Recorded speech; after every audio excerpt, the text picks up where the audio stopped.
Coming up, a full look at Asia at Disney's Animal Kingdom.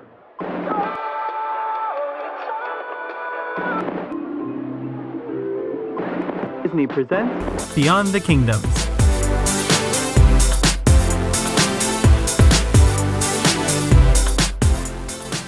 Hello everyone and welcome to this week's main show of Beyond the Kingdoms. I'm your host David, and today I'm continuing my Exploring Animal Kingdom series with a look at my favorite land in this park, Asia. If you're new to this channel, make sure you hit that subscribe button down below and click on the bell icon so that you never miss an episode. But let's jump into all that there is to see in this stunning section of the park.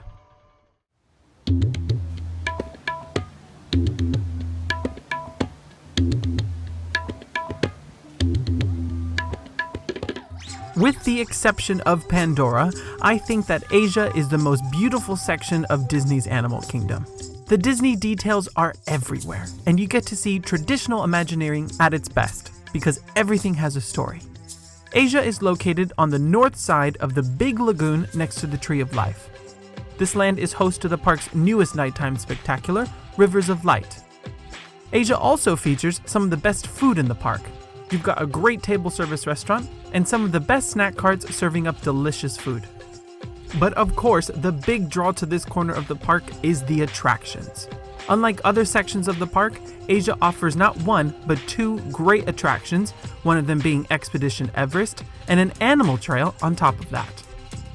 Altogether, this land features 9 food locations, 2 major entertainment venues, 3 shops, and 3 main attractions.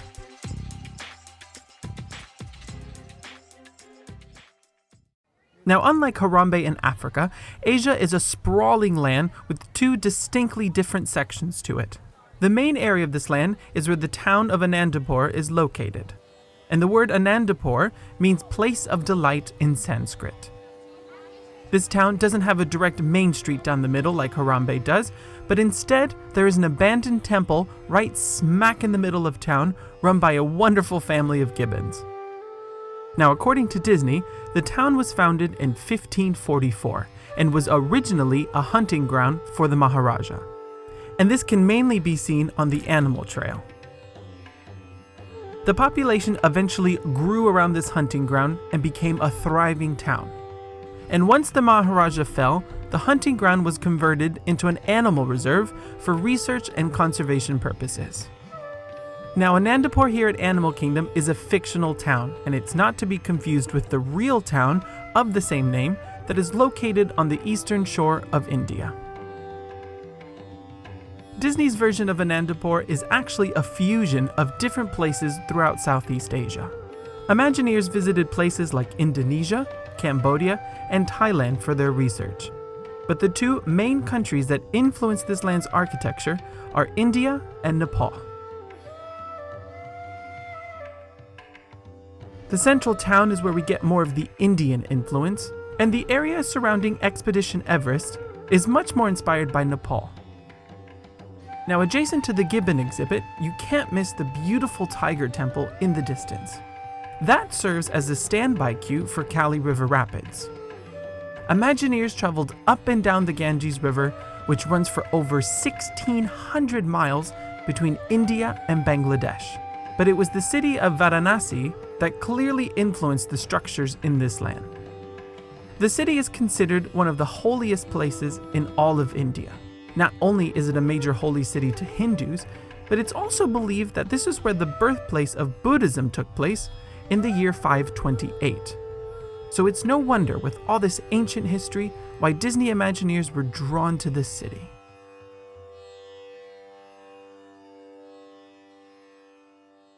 Now, the temple of Kali River Rapids is not modeled after a specific temple in India, but the spire at the top of the temple is strikingly similar to a section of the Kashi Vishwanath temple.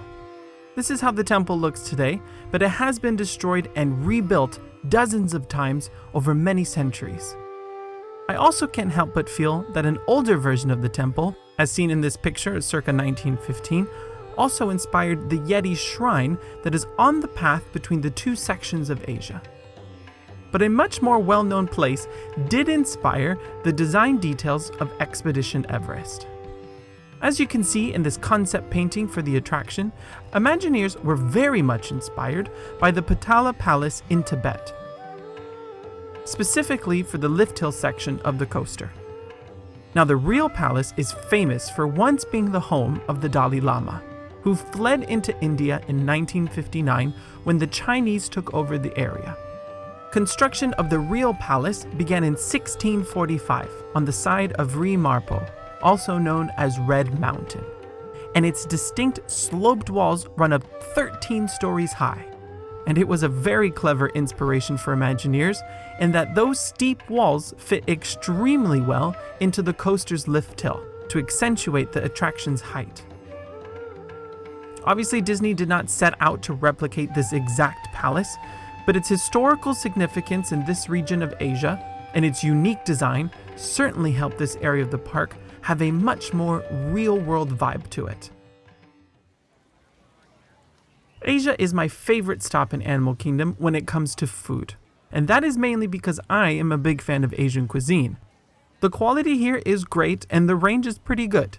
This land is home to the Yeti restaurant, which is my preferred choice when it comes to table service dining in this park. And Asia also has, in my humble opinion, the best snack carts for a quick bite. Now, I've already mentioned in my 5 must-have snacks video in Asia some great bites at some of these carts, including my makeshift best quick service meal by grabbing 2 items at 2 different carts. But I did leave out a few other good snack locations here in Asia. DRINKWALLAH is a beverage stand located just after the bridge from Discovery Island into Asia. And it wins the prize as probably the best themed drink cart in all of Disney World. Now, I've been fortunate enough to travel to a few places in Southeast Asia, and there is something about the colors and the design of all the details in this stand that truly transports me out of Disney World and actually to Southeast Asia. If you look up at one of the framed pictures, you'll even see a photo of the land's mountain range. Now, this stand is known for its frozen drinks, both alcoholic and non-alcoholic, and if you're hungry, there are a few little snacks available here, like potato chips and nuts. On a recent trip, I gave the guava lemonade a try, and it was a much-needed refreshing drink. The stand is clearly sponsored by Coca-Cola with all the props nearby, and on the back side of the stand, there is a small set of steps down into the Lotus Garden. This is a great hidden corner to enjoy a break away from the big crowds. Now, another runner-up in terms of elaborately themed snack carts is the ice cream truck. Truck art like this can be seen all over India, Pakistan, and other corners of South Asia. The trucks are often referred to as jingle trucks, a term coined by American troops based in Afghanistan. The drivers tend to haul goods from one corner of the country to another, and the artwork usually reflects where they come from or their religious beliefs. These colorful trucks also sometimes serve as a bus for locals to get around. And the beautifully decorated truck here at Animal Kingdom is full of murals featuring animals and notable Indian landmarks. But it serves a very simple purpose, and that is selling soft-serve ice cream cones. And the major dining complex here in Asia is known as Yeti. This is actually run by a third-party company called the Patina Group. This is the same company that runs locations such as Morimoto Asia in Disney Springs and Via Napoli at Epcot. What's unique about this dining location is that it's both a quick service restaurant and a table service restaurant. The quick service location is decent. It's one of the few places to serve breakfast in the park. And the lunch and dinner menu offers typical Asian dishes that Americans are going to be familiar with. The quality is okay, and my favorite thing currently on the menu is the Korean barbecue tips. They are very tender and have a fantastic sauce on top, and they give the ribs at Flame Tree Barbecue a run for their money. But I will have to admit that I recently tried breakfast here, and it was nothing to cry home about. But if I'm eating in Asia, I much prefer dining at the table service version of Yeti, where the park's wonderful theming continues inside. The check-in area is actually meant to be a reception area for a guest house attached to the restaurant. And inside there are several rooms dotted with beautiful sculptures. Make sure you walk around the restaurant after you eat just to look at all these details. Upstairs is a particularly great place to sit and look down at guests passing by. I promise you, you will feel that you are actually backpacking through Asia when you visit this restaurant. Now, the menu recently changed here, and they offer a range of Asian dishes from Indian to Chinese. If you're like me and you enjoy Asian cuisine, you will almost certainly find something to eat here. I recently tried their firecracker shrimp, which was to die for, and it's a good appetizer to share with a friend. The Korean beef dish was also delicious, and even the tikka masala was surprisingly good. I think it's hard to find a good authentic Indian restaurant in certain parts of the US, so this was a very pleasant surprise. The price range is pretty big here. You can go for plates priced as low as $19 and all the way up to $28, so it is pretty moderate in terms of Disney prices. The only downside to this location is that it does not offer the Rivers of Light dining package. But I don't let that stop me from eating here, so you shouldn't either. Shopping is minimal in this part of Animal Kingdom. While this land has great food and awesome e-ticket attractions, shopping is not something I find myself doing in Asia.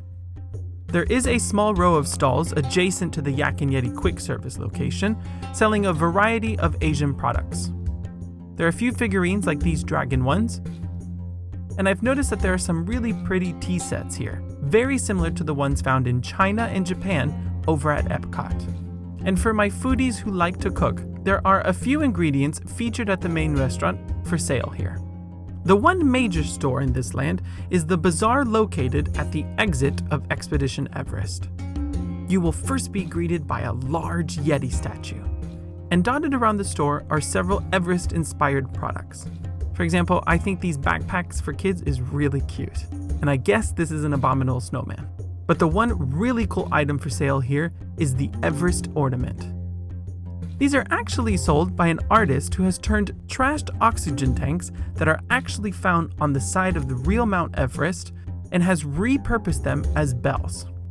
It's really sad to see the mountain climbers leave this sort of trash in these landscapes, so someone turning this trash into treasure is really touching. Now, the ornaments for sale here are simple baubles with tinsel inside, but the proceeds help support a great artist. Now, in terms of entertainment, Asia is very different from Africa in that there is absolutely no street performers. There used to be a little dance party and musicians near Yak and Yeti, but I suspect ever since the opening of Rivers of Light, Disney decided to cut these entertainment offerings for either budget reasons or simply because they found them to be unnecessary. So instead of Streetmosphere, there are two large entertainment venues here in Asia. The first being the Caravan Theater, which is home to Animal Kingdom's newest show, Up, A Great Bird Adventure. Many of you probably remember the show that used to perform here, known as Flights of Wonder. Some elements of the old show still exist, but this new version features Doug and Russell from the animated Pixar film Up. Disney clearly wanted to add classic characters to the show in hopes to draw more people in, but it is still pretty educational. The show features 15 different species of birds, ranging from North and South America to India and Africa. The show also features an original score inspired by both Indian folk music and the recognizable themes from the film. FastPass Plus is available at this show, and it's part of Animal Kingdom's Tier 2 category. But sincerely, this is a waste of a FastPass. There are far more important attractions worth booking, so it's best to do this one standby. Obviously, there is no height restriction for the show, and guests using ECVs and wheelchairs will have their own designated sections to watch. And assistive listening is also available. Now, if you're traveling with a stroller parking is located just across the entrance at Upcountry Landing. This is where Baloo and King Louie used to meet guests. Sadly, they've been cut from the park's character lineup. Now, check your Times Guide or the My Disney Experience app for the most up-to-date show times, but performances usually run 5 times a day between 10:30 a.m. and 5 p.m. And the new Rivers of Light show is really the big entertainment offering at Animal Kingdom right now. This show premiered after a few delays back in February of 2017. And it feels like a ritual more than a show. This is where different elements come together to celebrate the beauty of nature and the animals. What's cool about the show is it has a slow, organic start. If you enter the theater well before showtime, you'll notice different elements slowly coming to life. You may hear animal sounds in the distance, as if they're slowly coming together, and lightning bugs begin to dance around the trees on Discovery Island. And the actors slowly appear up and down the aisles of the audience. The show has a clear theme to it. It's all about dualities, yin and yang, for example. The amphitheater, which seats 5,000 people, is divided by a river, and it's meant to feel like two different towns or tribes are coming together. Right at the start, you'll see two different boats with performers on them. And again, you get this concept of two elements coming together. In this case, they symbolize water and light merging as one. And then you get this wonderful array of animal sculptures dancing around the lagoon. The technology is truly impressive here. The floats are remotely controlled and they glide across the water in various formations. And the water screens and projections are beautiful because you get a sense of multiple layers with them. There's the big screen at the back, and at the same time the lotus flowers spray their own projections. But I must admit that I don't find it to be something that I do over and over again. The score is just as moving as Illuminations at Epcot, but there's no wow factor like Happily Ever After at the Magic Kingdom. I know that it's hard to compare a lagoon show to a fireworks show, but I always leave this show feeling like something is missing. However, if you haven't been to Animal Kingdom in a long time, I think it's still something worth watching at least once. In terms of practicals, the show offers FastPass Plus and it's part of the Tier 2 category. I personally don't use FastPass Plus here because given the late show time, you'll be limited to only booking your initial 3 FastPasses. And this means that you miss out on trying to get that 4th FastPass. If you really want to see this show, consider booking a dining package, especially if you're already going to eat at a restaurant like Tusker House in Africa. The small upcharge is worth the peace of mind of knowing you'll have a seat. Now, in terms of seating, the FastPass Plus section is the entire Asia side of the amphitheater, and the Dino Land side is divided in two. The section closest to the middle of the lagoon is the dining package seating, and the standby is the rest of the Dino Land side. If you're using a wheelchair or ECV, there are designated rows for you to watch the show in all the sections of the theater. And showtime is usually close to park closing times. And on some nights, you might even get 2 performances. And finally, everyone loves coming to Asia for the attractions. You have 2 major rides here, one being Kali River Rapids, and the second Expedition Everest. And you technically have a 3rd attraction with the land's animal trail, the Maharajah Jungle Trek. First up, let's look at Kali River Rapids. As I mentioned earlier, you can't miss the entrance to Kali River Rapids because you can see that temple across the river. Originally, this ride was going to be the park's 2nd safari-styled attraction. Imagineers wanted to have real animals along the riverbanks, and guests would embark on a similar animal adventure to Kilimanjaro safaris. But Imagineers quickly learned that the practicalities of mixing animals with a river raft ride was going to be an immense challenge. So the idea was scratched. And in fact, the name of the attraction was changed from Tiger Rapids Run to Kali River Rapids, just to ensure that guests weren't expecting to see real tigers along the way. But animals are still an element of the queue with the various statues and motifs dotted around. And like Kilimanjaro safaris, the attraction's original storyline heavily relied on the concept of conservation. As you walk through the queue, you're meant to be passing through various shrines and temples, then into a shop, and finally at the main office for the Kali River Expeditions, which is the travel company that takes guests down the river. It used to be that over a radio signal in this office, you would hear employees mentioning illegal loggers cutting down habitats in the forest. And then in the middle of the attraction, you would encounter a logging truck that was on the brink of a crash. Sadly, all the fire and thrilling special effects have been cut from the ride. And again, the conservation theme has been dialed back. It's now more of a semi-tame, semi-thrilling attraction, depending on where you sit. If anything, this is a good way to cool off in the summer. Alright, so let's get to specifics. This attraction offers FastPass Plus, and it's part of Animal Kingdom's Tier 2 category. And this is an attraction that you may want to consider booking, depending on your family's interest. If you're visiting in the summer, the standby line can reach well over an hour, especially in the middle of the day. So if you're visiting then and want to use this as a cool-off point in your trip, then definitely book that fast pass. You can even skip the lines at both attractions in this land by using a fast pass here at Kali River Rapids and using the single rider line over at Expedition Everest. You must be at least 38 inches to ride this attraction, and that's in line with other rides such as Seven Dwarfs Mine Train at Magic Kingdom and Slinky Dog Dash at Hollywood Studios. And in terms of accessibility, you must be able to transfer out of a wheelchair or ECV to experience this attraction. And now for the important part, keeping your stuff dry. People ask me this one all the time, will I get wet? And the answer is not very simple. It's best to plan that you will get soaked, more than you would on Splash Mountain.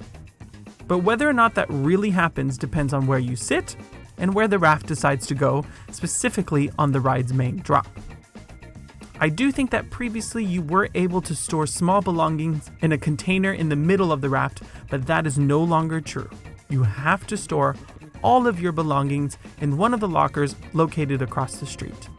The good news is that the lockers are free for up to 2 hours.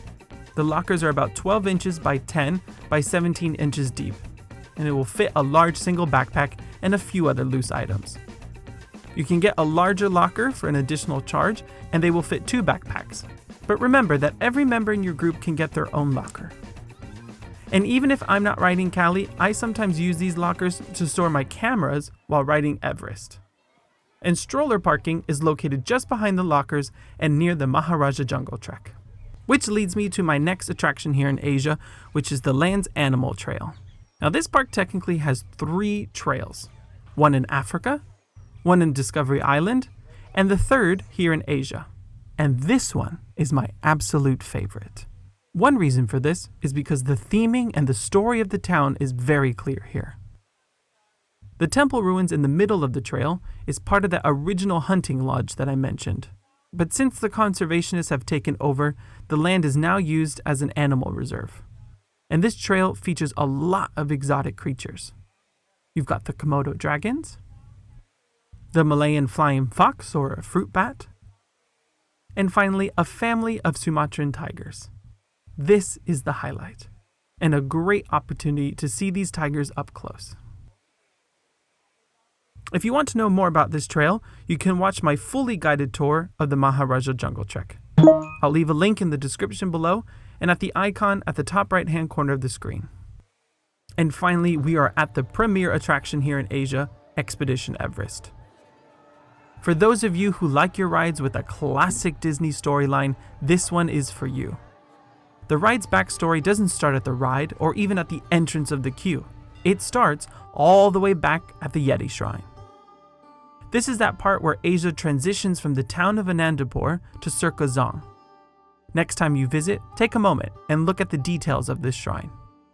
You'll notice that the locals have left offerings to keep the Yeti away. And check out the actual outline of the shrine. It mirrors the silhouette of the mountain range in the back. If you think the highest peak of the mountain range is actually Mount Everest, then you're wrong. In fact, this peak is actually Everest. And the reason it appears smaller is because it's meant to be further back in the distance. In fact, you actually never make it to Everest because of your encounter with the infamous Yeti.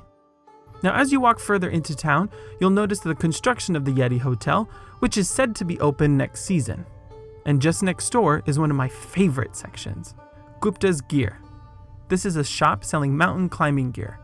But in reality, this is all a facade to some bathrooms. Then, as you pass under the prayer flags, you'll see the Thirsty River Bar and Trek snacks so that you can stock up on food before you climb the mountain. And once you actually enter the standby queue, you'll walk through various buildings like Kali River Rapids. First, you have a temple with more Yeti statues. And then after zigzagging outside, you'll enter the Yeti Museum with a range of artifacts that tell the tale of the beast dominating the mountain. And then you'll finally arrive to the actual loading bay where you await your train. Now, these trains used to be part of the Anandapur Tea Company, and they used to haul crates of tea through the mountain range and out of the town to other locations. but that was before the first encounter with the Yeti.